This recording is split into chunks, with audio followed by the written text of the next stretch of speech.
அதான் அது சொல்ல நம்ம ஒரு 6 வயது ஒரு சிறுமி குழந்தை கொடூரமான முறையில கொலை செய்யப்பட்டு, அதாவது அதெல்லாம் நான் அது பார்க்க கூட முடியல எங்களால். கிட்டத்தட்ட 46 ஆண்டு ஆயுள் தண்டனை உறுதி செய்து, அது உயர்நீதிமன்றம் அந்த தண்டனையை உறுதி செய்து, இன்னைக்கு உச்ச நீதிமன்றத்தில் சரியான ஆதாரங்கள் இல்லை, அது டிஎன்ஏ அந்த டெஸ்ட் சரியான ஒரு கரலேஷன் இல்லை அப்படின்னு சொல்லி விடுவிக்கிறாங்கன்னா இது எவ்வளோ ஒரு வேதனை, இது எவ்வளோ வேதனையான ஒரு கருப்பு நாள். இன்னைக்கு நீதிக்கு ஒரு கருப்பு நாளா நான் பாக்குறேன். நான் இது நிச்சயமா கண்டிக்கத்தக்கது. அந்த குழந்தைய யாரு தான் கொலை செஞ்சாங்க?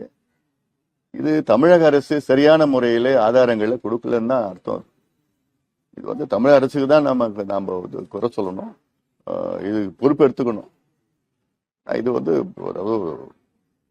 எல்லாருக்கும் தெரியும் அவன் தான் பண்ணியிருக்கிறான்னு எல்லாருக்கும் தெரியுது. உயர்நீதிமன்றம் உறுதி செஞ்சிருக்குது. உச்ச நீதிமன்றம் அந்த நீதிபதிகள் அவங்க ஏன் இப்படி இந்த முடிவு எடுத்திருக்கிறாங்கன்னு தெரியல.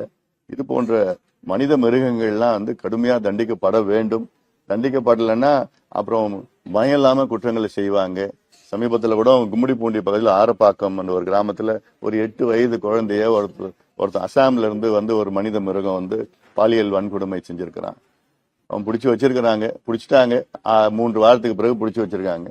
அவன் சொன்ன காரணம், தமிழ்நாட்டுக்குள்ள அதிகமா கஞ்சா கிடைக்குது, போதை மருந்து கிடைக்குது, போதை மாத்திரை கிடைக்குது, மது கிடைக்குது, அதனாலதான் நான் தமிழ்நாட்டுக்கு நான் வந்திருக்கேன், அப்பப்போ நான் வருவேன் அப்படின்னு ஒருத்தவன் சொல்றான்.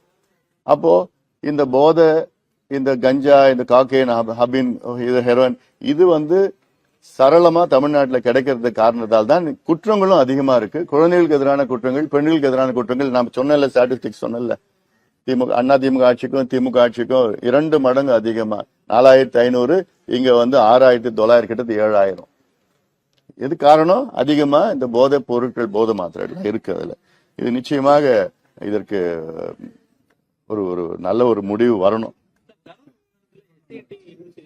திருவண்ணாமலையில அதேதான், 2 காவலர்கள் அங்க இருக்கின்ற ஆந்திரால இருந்து வந்த ஒரு அம்மாவையும் ஒரு பெண்ணையும் ஒரு பாலியல் வன்கொடுமை செஞ்சிருக்காங்க. ராத்திரில வழி மறிச்சு அந்த பெண்ணுடைய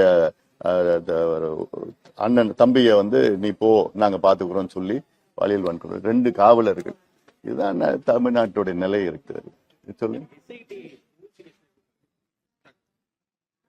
அஷ்ராகருக்கு ஒரு நேர்மையான ஒரு அதிகாரி. எனக்கு அவர் தனிப்பட்ட முறையில தெரியும். தர்மபுரியில அவர் எஸ்பியா இருந்த நேரத்தில் நான் அங்க நாடாளுமன்ற உறுப்பினராக இருக்கேன். நிச்சயமா ஒரு நல்ல ஒரு நேர்மையான முறையிலே விசாரணை செய்வார் என்ற நம்பிக்கை எனக்கு இருக்கிறது.